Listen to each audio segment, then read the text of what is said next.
Garuda Express, an international courier service.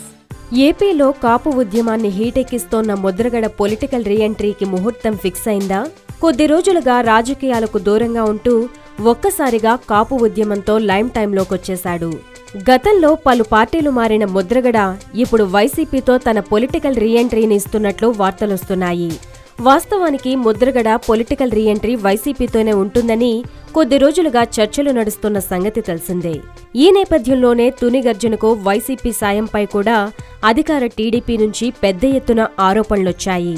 ఇక గత 2 ఏళ్లుగా ఏపీ రాజకీయాల్లో ముద్రగడ పలు సంచలనాలు క్రియేట్ చేస్తున్నారు.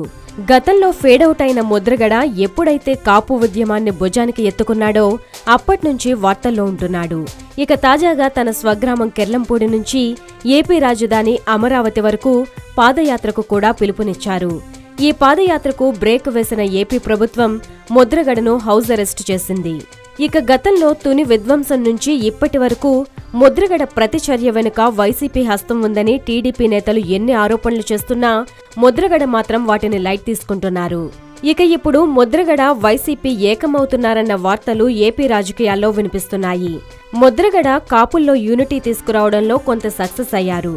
ఈ క్రమంలోనే ఆయన్ను తమ పార్టీలోకి తీసుకుంటే కాపుల్లో పార్టీకి కొంతవరకు ప్లస్ అవుతుందన్నది జగన్ భావన. ముద్రగడ వైసీపీ ఎంట్రీకి ముహూర్తం కూడా ఫిక్స్ అయినట్లు తెలుస్తోంది. ఆగస్టు 23ను ముహూర్తంగా డిసైడ్ చేశారని విశ్వసనీయ వర్గాల సమాచారం. ఈ క్రమంలోనే 2019 ఎన్నికల్లో ముద్రగడకు కాకినాడ ఎంపీ సీటును ఇవ్వాలని జగన్ దాదాపుగా నిర్ణయం తీసుకున్నారట. ఇక ముద్రగడకు కొద్ది రోజులుగా మద్దతుగా నిలుస్తున్న అదే జిల్లాకు చెందిన మాజీ ఎంపీ జీవీ హర్షకుమార్ కూడా పొలిటికల్ రీఎంట్రీ ఇస్తున్నారని టాక్. ఆయన కూడా ముద్రగడతో పాటే వైసీపీలో చేరనున్నట్లు సమాచారం. ఇక ముద్రగడకు కాకినాడ ఎంపీ సీటు ఇవ్వడం ఖరారు కాగా హర్షకుమార్ కు అమలాపురం ఎంపీ సీటు ఇచ్చే అంశం పెండింగ్ లో ఉన్నట్లు తెలుస్తోంది.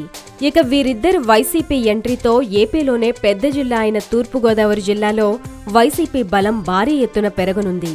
వచ్చే ఎన్నికల్లో గెలుపు కోసం ప్రశాంత్ కిషోర్ వేస్తున్న వ్యూహాల్లో ఇది కూడా ఓ భాగంగా తెలుస్తోంది. మరి ఈ ఎత్తులు జగన్ను ఎంతవరకు గెలుపు తీరానికి చేరుస్తాయో చూడాలి.